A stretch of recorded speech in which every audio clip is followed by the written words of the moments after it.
Allez.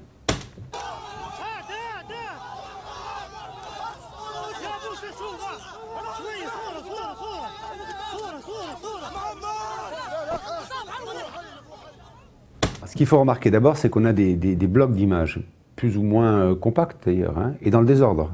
C'est jamais le début de l'histoire, le milieu et la fin. C'est toujours des morceaux des moments qui ont été filmés, plus ou moins bien d'ailleurs, hein, dans l'hystérie collective, et qui montrent finalement des morceaux de la capture de Kadhafi.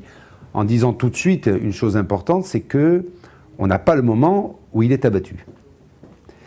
Ce qu'on peut reconstituer, reconstituer c'est un bien grand mot, hein, ce qu'on peut, disons, établir, c'est que Kadhafi a été pris vivant, ça c'est clair, on le voit vivant, et qu'il a été pris légèrement blessé, et qu'au fur et à mesure où on peut reconstituer dans le temps son avancée, on s'aperçoit qu'il est lynché, hein, soit des coups de poing, des coups de pied, des coups de crosse certainement, qu'il commence à être très ensanglanté, avoir du sang partout, et plus ça va, plus il commence à être en mauvais état. Et ça se termine par un homme qui est à terre, dénudé, brutalisé, tout ça dans une espèce d'hystérie totale quand même. Hein.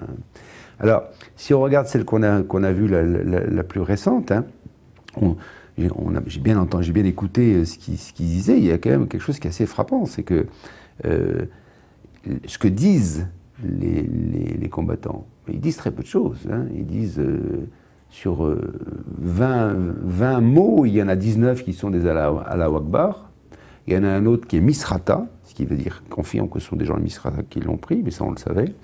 Et puis il y a des insultes, Kelb, Nayan, c'est-à-dire chien, animal. Donc il y a très peu de choses qui sont dites. Les images, elles parlent à l'émotion, elles ne parlent pas à la raison. Et ce que nous voyons, c'est ça. Nous voyons des scènes qui sont répugnantes, qui sont choquantes, qui sont spectaculaires, mais qui ne disent pas les choses. Et c'est tout le problème de ces caméras, de ces téléphones portables qui permettent de filmer, comme si c'était la vérité. Elles sont envoyées plus ou moins vite et plus ou moins longues sur un réseau Internet qui les distribue, que tout le monde reprend, et donc on se retrouve face à une foule d'images qui disent certaines choses, mais surtout qui ne disent pas grand-chose d'autre.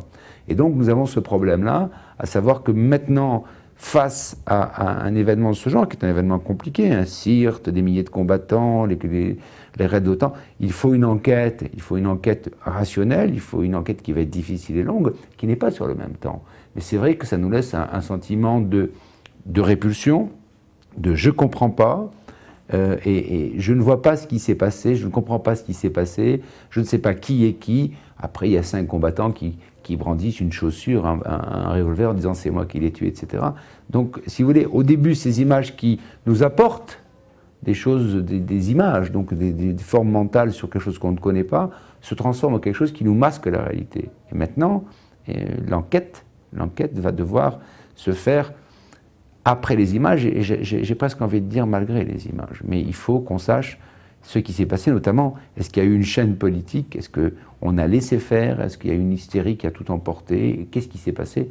Mais ça, c'est l'histoire immédiate, et il faut l'écrire maintenant.